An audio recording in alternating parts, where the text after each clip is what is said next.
Hello and welcome to the Leveraging AI podcast, a podcast that shares practical, ethical ways to leverage AI to improve efficiency, grow your business, and advance your career. And welcome to this weekend news episode. We are going to focus on three different topics: the announcements from Nvidia's GPU technology conference, known as GTC, that was held this past week.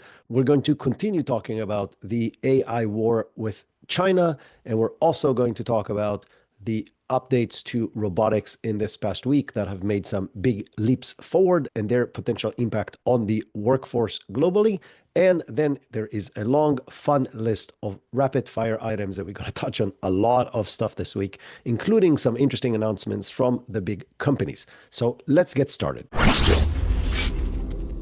Nvidia's GTC conference was held this past week in San Jose in California, and the event attracted more than 25,000 people in person and over 300,000 people participated globally, making it the world's biggest AI party. And it happens every time Nvidia does one of these events. So they released a lot of new announcements. The biggest one was the release of Blackwell Ultra, which is their next model. And they also revealed what is going to be the successor of that model that is coming up after that. So Blackwell Ultra will have 40% more memory capacity than the existing Blackwell technology, and that will enable to run bigger models in a more efficient way, like GPT-5 and Claude 4 and so on. The focus was very, very clear on the importance of inference, which is the generation of AI tokens, versus the training aspect, where Jensen Huang specifically emphasized that running the models is going to be the focus of compute demand in the coming decade. There's more and more competition to GPUs on that particular aspect, and that was a very clear focus of everything Jensen was talking about. And he's claiming that their next infrastructure will allow real-time handling of trillion parameter reasoning models. And the Vera Rubin platform, which is their next platform, combined with their Dynamo interconnect technology, is supposed to reduce latency in real-time calculations and inference by 50% compared to existing GPUs. They also shared DGX Spark, a new version of their existing DGX technology, which allows developers to basically run their own local AI computer, and they're partnering with companies like Dell and HP and Lenovo for the distribution of those. But as we know from Nvidia in the past few years, it's not just about the chips. They have been developing a lot of software infrastructure for AI. So they announced that they've launched Llama Nemotron family of open source models that is optimized for multi-step reasoning and decision-making, and that it's showing 92% accuracy on benchmark tests, which is 15% improvement to the baseline underlying Meta Llama 3 models. Nvidia also open sourced its QOpt optimization engine, which is a decision-making tool used by Walmart and UPS right now to reduce delivery route costs by 12 to 18%. It's integrated with Omniverse, and it allows companies to simulate the supply chain scenarios in digital twins before deploying the actual changes in the field. They also share that they're partnering with DeepMind on SynthID, which is Alphabet's or Google's, if you want, watermarking system for AI-generated content. So it will now be integrated into NVIDIA's Cosmos foundation models. SynthID will basically enable to track every content that these models generate and know for a fact that they are AI generated. That will hopefully help to fight or at least mitigate the risk of deep fakes. Now, since we already mentioned SynthID and Google, something interesting about Google, and then we'll come back to NVIDIA. Users started using Google's new Gemini 2 Flash AI model that they've added as an experimental to their Google AI Studio. People started using it to remove watermarks from trademarked images, including Getty Images and similar websites. So on one hand, they have SynthID. On the other hand, their tools allow people to remove physical watermarks from images. I assume Google will block that in the very near future, but that's just a funny thing that happened this week in relation to this. One interesting announcement is the collaboration with Disney.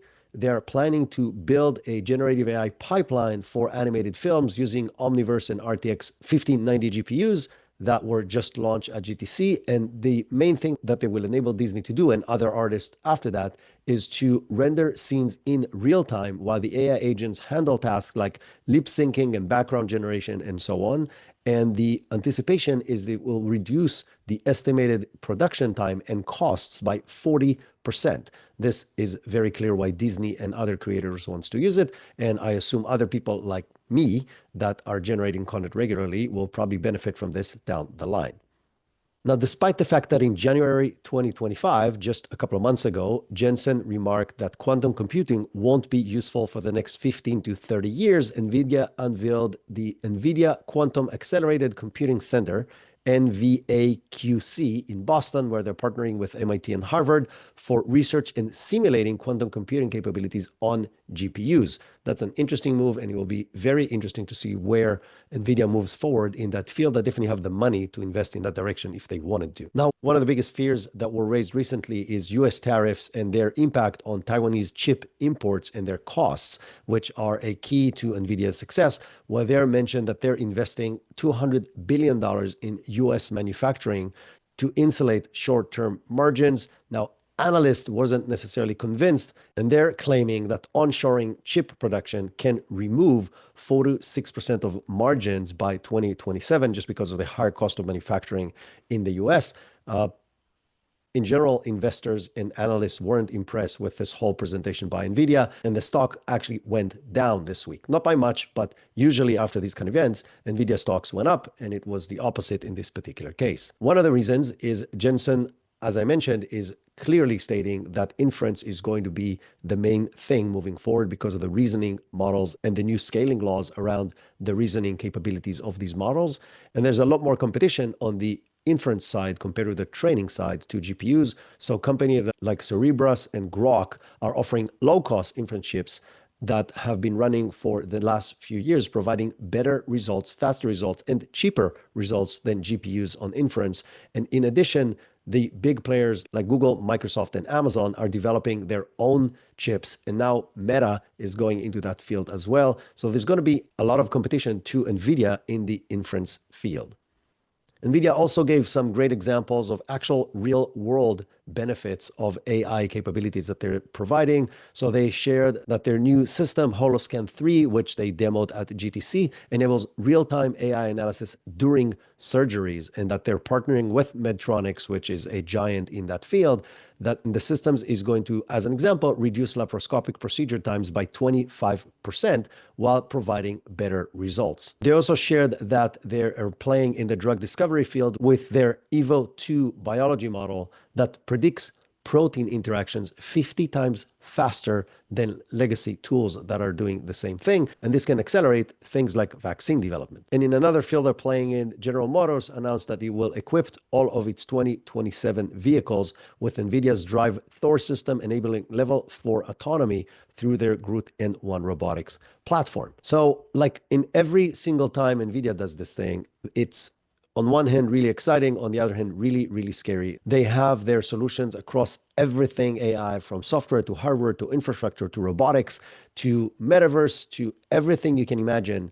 And they're definitely cementing their position as one of the key players for an AI future. I cannot stop thinking of Cybernet every time I see Jensen does one of his presentations and watching what NVIDIA is releasing. But it is very, very obvious that they are going to continue investing and participating in more and more aspects of the AI universe and get a grip on more and more components in this AI ecosystem. And now, as I mentioned, let's talk a little bit about the continuous pressure and competition in the AI world between the US and China. OpenAI has formally called for a ban of Chinese DeepSeek models, claiming that it could be compelled by the Chinese Communist Party, the CCP, to manipulate its models to cause harm.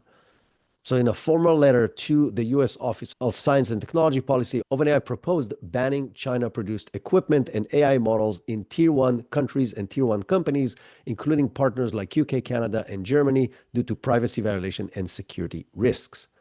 They are comparing the risks from these kind of models, and specifically DeepSeek, to the risk that is possessed by Huawei's chips that has been banned by the US government a while back. Now, if you remember, not too long ago, just when DeepSeek came out, Sam Altman actually welcomed competition from China, but now they're taking a lot more aggressive position against it. Whether that's politics or actual real concerns is very hard to tell. Critics of this point are actually saying that DeepSeek open source their models, which allows it to run on US servers without any access to anybody from the outside world.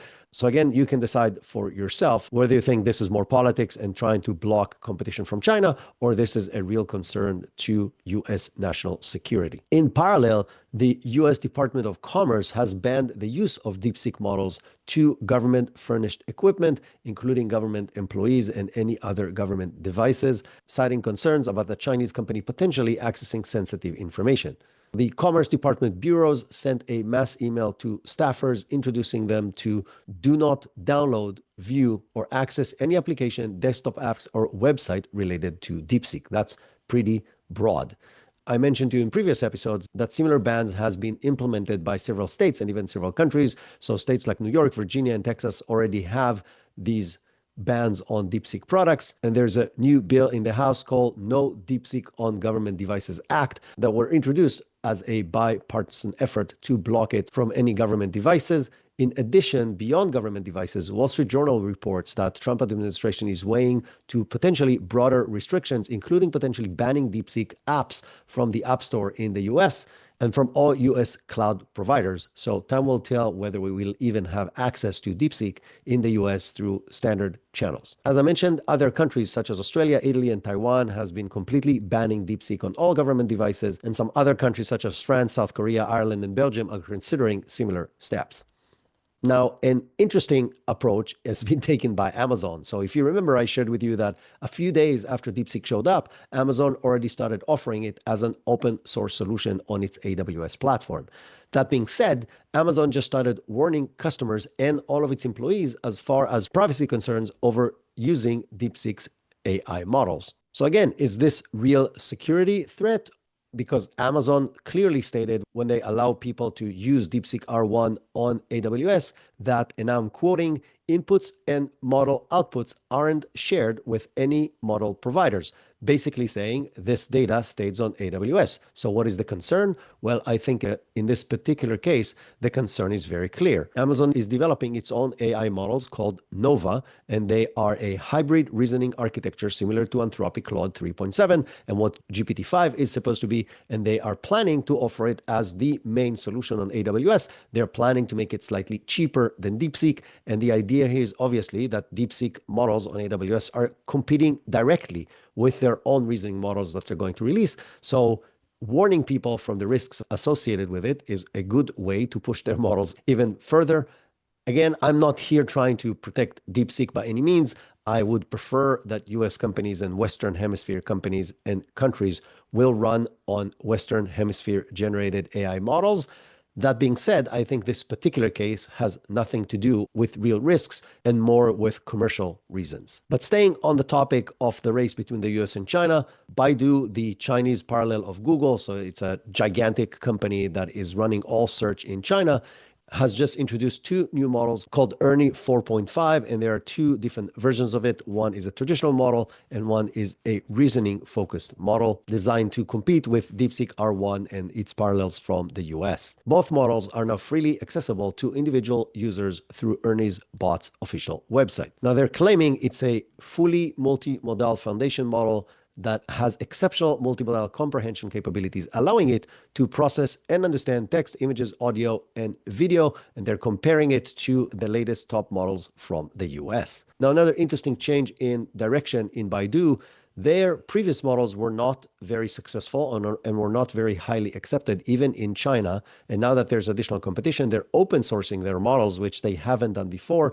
So Ernie will become open source in June 30th of this year, making it obviously more attractive for developers and other integrations, both in China and around the world. So where do we stand? Continuous competition between the US and the Western Hemisphere and China on leading models that are going to continue coming from the top labs and companies on both sides of the ocean. And I am sure this will be an evolving topic that we're going to be talking about more and more. The current US administration is very obvious in its push to make sure that the US stays ahead in that competition. And there's very strong tailwind from the US industry to work together with the government to push the boundaries of what's possible as far as speeds and capabilities of AI, regardless of the risks that is associated with it, just because they believe, or presumably believe, that the risk from China getting there first is riskier than whatever they're going to put out there. I do not completely agree with that, but I must admit I understand the concerns that even if we slow down, that China won't, and then there's no point in slowing down. So on one hand, I'm terrified with what that means as far as running fast without the right safety guards. On the other hand, if we don't and they do, I don't know what the risks are over there, but it sounds like a lot of smarter people think that's a serious concern. Now, our third deep dive topic for today are robotics. Two new interesting capabilities were demonstrated this week. So I shared with you last week or 2 weeks ago about Unitree's G1 model performing karate moves that were incredible, where this week they've done something new. They've done the world's first side flip with the G1 model. It's a pretty cool video of the robot doing a side flip, which, as I mentioned, no other robot was able to perform before. Their H1 model was the first model to perform a backflip in March of 2024, and also the first robot to run at a speed of 7.3 miles per hour, which still holds the Guinness World Record for that sprint. Now, how are they training it is actually really interesting. They're training it on Nvidia's Isaac simulator, which is the ability to train the AI brain behind the model in a simulated environment before running it on the actual robot itself using Nvidia's Sim2Real solution. And it's the ability to train these robots in a simulated environment, basically training just their brains without the robot ever moving. And once it gets to a good enough capability, only then they actually provide these capabilities to the robots, which makes it a much faster and much safer capability to train these robots. In a parallel demonstration, Boston Dynamics robot named Atlas has performed some pretty cool breakdancing capabilities as well as cartwheels, again, showing much more advanced movement capabilities and much smoother and human-like movements compared to previous versions of the models. And they're actually taking a slightly different approach to perform that. They are using motion capture suits worn by actual human operators to train the robots how to move in a more fluent and more human-like way, which means the robots can now mimic, analyze, and understand how human moves in different scenarios and make the robots move in the same way without having to, quote unquote, program the AI on how to do that. Now, while these are cool and not necessarily relevant to anything, they show significant advancements both in the mechanics of how the robots move, as well as in different ways and processes to train these robots to do more and more stuff. I think we're looking at a much accelerated timeline for when robots will start showing up, definitely in the workforce, in factories and so on, but very shortly after, probably in different services. I assume we'll start seeing robots in factories more and more in 2026 and 2027, and probably in other places, as I mentioned in previous episodes. So think about things like Starbucks or people who do cleaning of offices and things like that. We're going to start seeing more and more robotics in these kind of jobs. And then shortly after that, in our houses, doing housework and chores and yard work and so on. Now, the housework will probably take longer, mostly probably because of security risks of what happens if this thing malfunctions or does something unexpected. But I do think that in factories, we'll start seeing a mass deployment probably in 2027 and 2028. What does that mean to the global workforce? Well, it means that in addition to the risk to white-collar jobs, blue-collar jobs are at risk as well. And you've heard me say that time and time again. I don't see anybody explaining what is going to replace that as far as jobs for actual humans. Everybody sounds that they're very optimistic and they're saying, oh, every previous revolution generated new jobs, so this one will do it as well. But I haven't seen a single one of those leaders explaining exactly what these jobs are going to be, which direction they're going to be, or more importantly, why do they think this will happen in this time as well? Because in previous revolutions, the biggest benefits that humans had is that we were smarter than the machines and we let the machines do the manual labor. And while we did smarter and smarter work, while jobs that were lower paying jobs stayed with humans because it was easier to give humans a low paying job than to develop a really sophisticated machine that will be able to compete with it. Well, now Unitree, the same company we talked about a second ago, is selling this G1 robot for $16,000 a pop. And that's just the beginning of the scale up. Once these things will scale to much larger numbers of production, the number will fall to probably single digit thousands of dollars, which means even places that require very cheap labor will be able to be done by robots instead of humans. And I have very serious concerns of what are these new jobs that will be generated. And even if they will, I think the timeline that will take jobs away is significantly more condensed than the timeline that will generate new jobs that we can't think about right now, which generates a few years at least of serious concerns to the global job market, which has a lot of other impacts on everything else that we know, because if people don't make money, they don't spend money, and that has a lot of impact on the global economy. And now let's switch to rapid fire items. There are a lot of interesting things to talk about. The first one that could on its own have been an entire episode is other conversations about vibe coding. I talked to you about this in the last two episodes, but now Gary Tan, the CEO and president of Y Combinator, has highlighted how vibe coding is transforming the startup world and how companies with 10 people can scale to 1 million and tens of millions in revenue in just less than a year by using vibe coding. If you remember, we discussed this previously, vibe coding is a term that was introduced by Andrej Karpathy in a post a few months ago talking about how he felt when he was using Cursor for the first time. And in an interview with CNBC, Tan, again, the CEO of Y Combinator, said you can just talk to the large language models and they will code entire apps, potentially allowing 10 engineers to do the work previously required by teams of 50 to 100 people.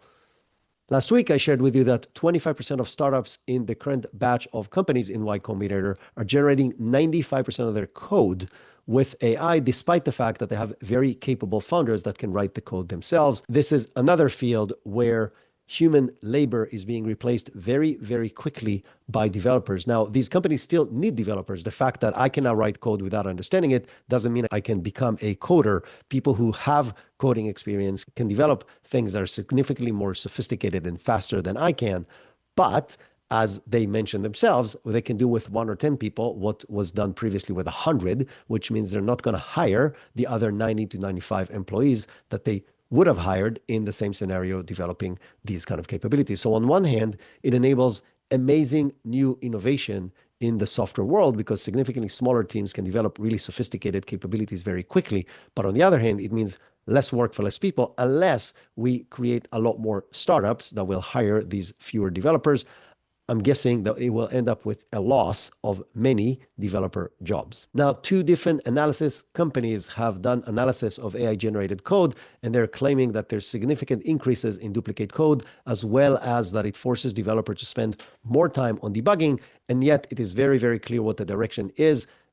Even with these additional issues, it is still worthwhile for companies to use AI to write most of the code. And I'm sure these issues will be decreased over time, which will make it even more efficient and more tempting for more and more developers and companies to use this methodology. Now, since we mentioned Andrej Karpathy, he had another prediction this week, which aligns with something I was talking about a lot in multiple episodes of this podcast. He's claiming that 99% of web content will soon be optimized for large language models and AI rather than humans. Now, I agree with him 100% because what is going to happen is that we're going to have agents that will browse the web for us, which means we have to learn how to prepare the content on our websites or whatever is going to replace websites with something that will be easier for machines to read than easier for humans to read. So think about maybe a single file that is well structured with the right formatting to allow AI agents to understand all the information in it without any fancy HTML and CSS user interface. Now, the interesting thing that I think will have to happen is for a while, the next few years, we will need to keep two parallel websites. One for humans, because humans will still continue to browse websites, at least in the next few years, and one for agents. Now, what does that mean for the world? I'll give you an example from my personal experience and how the world can dramatically change in that field. And that will give you, I think, a great idea of what can happen in the rest of the world. So I used to run a reasonably sized travel company called Last Minute Travel. Last Minute Travel did about $100 million a year, which sounds like a lot, but it's very little in the travel industry. So if you compare it to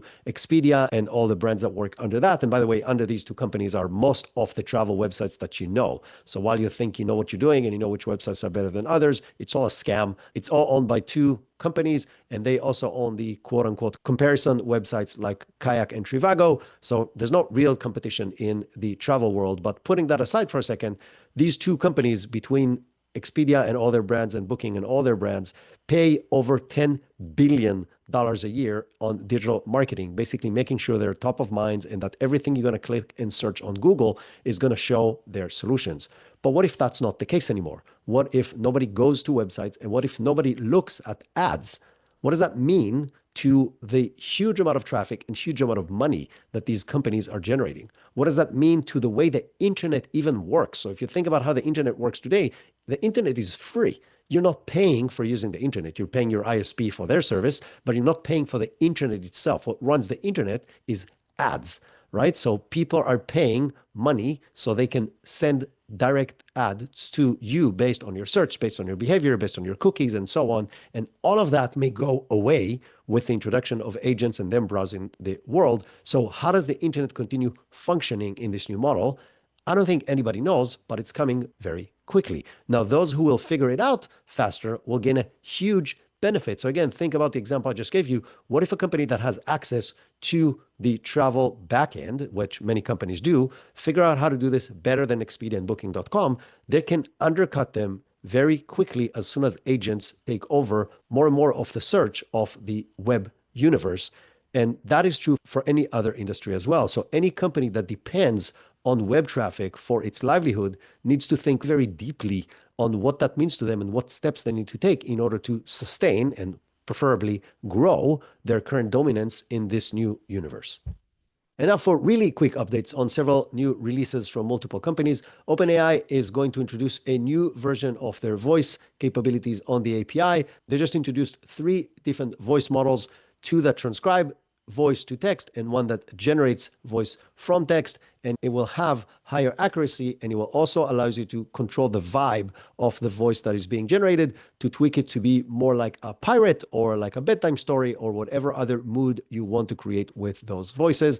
And it can do it in 100 plus languages, and the cost is really, really low. It's developer friendly in its pricing, and it starts at 0.3 cents per minute to transcribe and 1.5 cents to generate voice, which is really cheap and significantly cheaper than what it was a year ago. And both these and all these models are available through OpenAI API right now. Another very interesting announcement from ChatGPT is ChatGPT now testing connectors. What connectors do is it's letting ChatGPT team subscribers link Google Drive and Slack to the ChatGPT universe for smarter context-aware responses. This means that ChatGPT will be able to see, read, understand, and relate to files, presentations, spreadsheets, and Slack chats when answering questions about internal company data. So you can ask things like, tell me what's the status of this project, and it will go and aggregate information from all these different sources and give you answers. If you think about it, this was the promise, maybe the biggest promise between Google's Workspace AI as well as Microsoft Copilot. While these 2 companies has not released anything like this yet, OpenAI is coming after this world as well in the enterprise AI solutions. Now, the other very interesting point here is that they actually started with Google Drive integration versus the Microsoft integration, which is really surprising based on their connections with Microsoft. That being said, they already announced that Microsoft SharePoint and Box are coming next. So OpenAI is going after all the different major providers of data storage in the enterprise world. They're also promising, obviously, that your data stays intact and that ChatGPT won't peek into files or train on your data or use any of that for any of their needs. But it's unclear how long the data is stored and where it is exactly stored, even though they're clearly stating that the data is going to be encrypted. So where is this going? It's going to hopefully finally having a future where you can ask the AI a question about something in your company and you'll be able to get answers across all the different pieces of data, regardless of where they live, which is a huge benefit to anybody in any kind of business, because any business, large and small, and obviously large even more, has silos of data that are not connected. And to get that information today, you need to have multiple people prepare for a meeting and have and share that information in a meeting. And maybe all of that will become a thing of the past in the next few months. Now, some of the downsides of this new solution that, again, is just being tested right now, it doesn't know how to analyze images yet. It doesn't know how to look at Slack DMs yet. And it only reads versus crunches the data in spreadsheets. So a few small limitations. I assume these will go away as well, or at least be able to define those in some kind of settings in the future. But right now, these are limitations of this solution. OpenAI also unveiled that they have a new groundbreaking approach to AI safety, which is monitoring the chain of thought of the reasoning models. So if you think about how reasoning models work, they reason in English. So we can actually watch or monitor what they're actually doing step by step when they're doing their process. And using this new capability, OpenAI was able to catch the models cheating. As an example, faking coding test results and deceiving users by providing misleading information on how they achieve different results. So on one hand, it's really promising to know that these companies are looking for ways to monitor the AI and what it's doing and how it's doing it to hopefully be able to contain and understand what the AI is doing when it becomes more and more powerful. On the other hand, it's very, very clear that these AI tools are showing human-like behaviors, protecting themselves and protecting their own work, including by deceiving the human operators on what the goals and exactly what they're doing. That to me is very, very scary because right now we feel that we are smarter than these models, but it's very clear that in the current trajectory, in a few years, they are going to be significantly smarter than us. And then their ability to deceive us is going to be significantly higher. And I'm not sure we'll be able to catch them at that point. So think about if a 3-year-old will try to deceive you with something, their chances of being successful are very low. Well, right now, we are the adult and the AI is the 3 years old, but in a few years, the relationship in the brain capacity is going to be flip-flopped. And then I think it's going to be very questionable on our ability to actually understand what they're doing and to definitely control what they're doing and how they're doing it. Again, my personal concern, but I think it's something that we have to think about globally and understand how we approach it while in parallel to developing better models and hopefully faster than we're developing these models. And the last piece of news related to OpenAI is that OpenAI has agreed together with Elon Musk on an expedited trial timeline set for December 2025. So in a joint court filing on March 14th, both sides proposed speeding up the trial in which Elon Musk is trying to prevent OpenAI from converting from a nonprofit to a for-profit organization. The judge has rejected Musk's bid to stop the process right now, but they both agreed to accelerate the trial to the end of this year. So we will still have to wait almost 9 months to just the beginning of the trial, but at least it's not going to drag for years before we actually see the outcome of that. And from OpenAI to Anthropic, in the past few weeks have been releasing more and more capabilities. And this week they have released 2 very important capabilities. One is a new think tool that was just unveiled on March 20th that gives Claude the ability to think during processes and not just before the processes. And they're claiming that using the think tool is boosting its agentic capabilities by 54% compared to not using it in the same use cases. Anthropic already introduced what they called extended thinking mode before that. And the difference between extended thinking and just the think tool is that the extended thinking focuses mostly pre-task. So the tool is analyzing the task ahead, trying to understand what exactly needs to be done, and then it runs and executes on it. The think tool allows the tool to stop after specific different steps, such as getting data from external tools and analyzing whether it has complete information, whether it has the right information before continuing to the next step. And what they're claiming is that this approach allows it to achieve significantly better results than previous models and previous approaches. And it excels in policy-heavy tasks, such as different rules and regulations in different industries, sequential decisions, so things that require step-by-step processing, and cutting errors in things like customer service and long workflows because of its ability to stop and evaluate at the end of every single step of the process. Now, this is already available through the Claude API, and it requires very simple setup in order to use with new or existing applications of the Claude API. Anthropic also announced that they're working on a voice capability, and they're actually broader than that. They're planning to release at late 2025 a combination of voice control and machine control. So their chief product officer, Mike Krieger, has shared with the Financial Times, and now I'm quoting, "We are doing some work around how Claude for desktop evolves. If it is going to be operating your computer, a more natural user interface might be to speak to it." And they're claiming that prototypes are already in play. So we talked about this many times in the past. I think keyboard and mouse are something that we're going to use less and less as we engage with computers, because large language models will allow us to communicate in much more natural ways. And it shouldn't be a surprise to anyone that Claude, that already shared computer control capabilities last year, are going to integrate that with voice. They are pretty late to the voice game because Gemini and ChatGPT both now have very capable voice capabilities. So it's only natural for them to A, introduce voice, and B, introduce it in combination with computer control capabilities sometime later this year. I shared with you in the past, until there are clear ways to safeguard what the AI can control on the computer and what it cannot, I see this as a very risky move, especially on the enterprise level. But the direction is clear, and I think we're going to start seeing more and more of that moving forward. But the biggest news from Anthropic, which I was waiting for a very long time, and you heard me complain about this and bitch about this many times in the past, is Claude finally has internet access. So the biggest issue I had with Claude, which I actually really is that it couldn't access the web. You couldn't give it links to anything. It couldn't search for relevant information in real time. All it knew is everything that was in its training data and with a cutoff date. And now they finally aligned on that particular topic with the other leading models. More or less every other model on the planet already had web access and real-time data access. So you can now have it on Claude if you are a paying user in the US. All you have to do is go to your settings and turn it on. It's not on by default. I already turned it on for me, and I actually used it in preparing for this news episode, and I really like the way it works. You give it a topic, it does a quick research, it brings back very well researched and summarized output, and it does it relatively quickly with citations that showing you where the content was brought from, so you can go and check it and evaluate that it is credible sources. What it still does not have is a deep research mode that many of the other platforms now have, but I assume this is coming next now that they have the web search capability. As I mentioned, very promising start, very late to the game. And from Anthropic to xAI, so Elon Musk's xAI just acquired Hotshot, which is a San Francisco-based startup specializing in AI-powered video generation.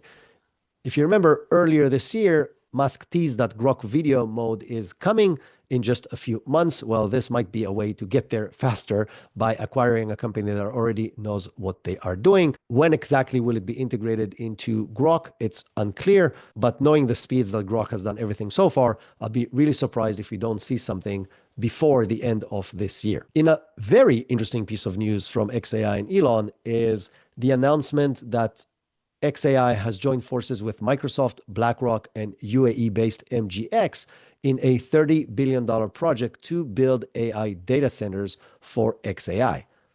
Why is that very interesting? Well, it's interesting, first of all, that there is a new partnership for xAI to grow even faster than they're growing right now. The new partnership is simply dubbed the AI Infrastructure Partnership, or AIP. But the fact that Microsoft, who is the main backer of OpenAI, is teaming with xAI to develop data centers for xAI is surprising. And it's just another step in this really weird frenemy relationship between Microsoft and OpenAI. I shared with you just in this episode that OpenAI's new tool starts with working with Google and not with working with Microsoft. We know that OpenAI is now using data centers that is not just coming from Microsoft in their partnerships. So this is just another step from the Microsoft side in this particular case, showing that the relationship between OpenAI and Microsoft that used to be very tight is not that tight anymore, and that both companies are looking for alternatives and diversification in order to stay ahead of the other. As we all know, Microsoft is also developing its own internal tools that will probably over time replace the OpenAI tools that are currently running of the AI capabilities within the Microsoft universe. And from xAI to Google, as I mentioned in previous episodes, are on fire in the past few months, potentially being the most dominant AI platform in the world right now, or at least becoming the most dominant platform in the world right now. But Google DeepMind in this particular case just unveiled Gemini Robotics, which is an AI model based on Gemini 2 that is supposed to work in the physical world and help other companies develop robotic solutions based on this infrastructure. So they are rolling out several different capabilities under this platform. And the goal is to make robots smarter, nimbler, and more human-like by using this infrastructure and solution from Google that can be integrated into anybody who's developing robotics solutions. And the specific quote from Carolina Parada, the senior director at Google DeepMind, was, "Gemini Robotics draws from Gemini's multimodal world understanding and transfers it into the real world by adding physical actions as a new modality. Another cool feature from Google came from Notebook LM. So Notebook LM is a great tool that I now use regularly that is awesome at summarizing lots of information, as well as mini podcasts by voice that summarizes everything from multiple data sources all combined into one. They just added the capability to create mind maps out of that data. So there's a mind map button that you can press after you upload your data, and it will show you the relationships in a graphics interface, a mind map, to what is the data showing. I actually really like using mind maps when I plan new big projects. I've never tried to reverse engineer the process and actually start with the data to create a mind map, but it will be interesting to try out. But if you do have a lot of data and you're trying to understand the relationships between all the different components in that data from multiple sources, this is a cool new functionality from Notebook LM. But the biggest news from Gemini this week is that on March 18, Google released Google Gemini Canvas, which is copying what OpenAI has in ChatGPT Canvas. It's the ability to work together in a collaborative environment with the AI through highlighting specific sections, relating to those specific sections, asking it to edit specific things or to give you comments on specific aspects, making it longer, making it shorter, very similar to what ChatGPT has in its platform. I absolutely love Canvas in ChatGPT. It's one of the biggest benefits that ChatGPT had over Gemini, and now they don't have that benefit anymore. On a full review that was done by Ryan Morrison from Tom's Guide, he actually says that he now prefers Google's Gemini's Canvas over ChatGPT, and that he was able to do things that he was completely impressed by, including its ability to review a complete chapter of his novel without any prompting and get very good feedback, as well as brainstorming the next chapter of the novel based on the first chapter. So what does that mean to you? It means, first of all, that you can now use Canvas features in Gemini. It is available right now as a button in the Gemini prompt line, and you can just click on it and go to the Canvas mode and work with it in a collaborative environment.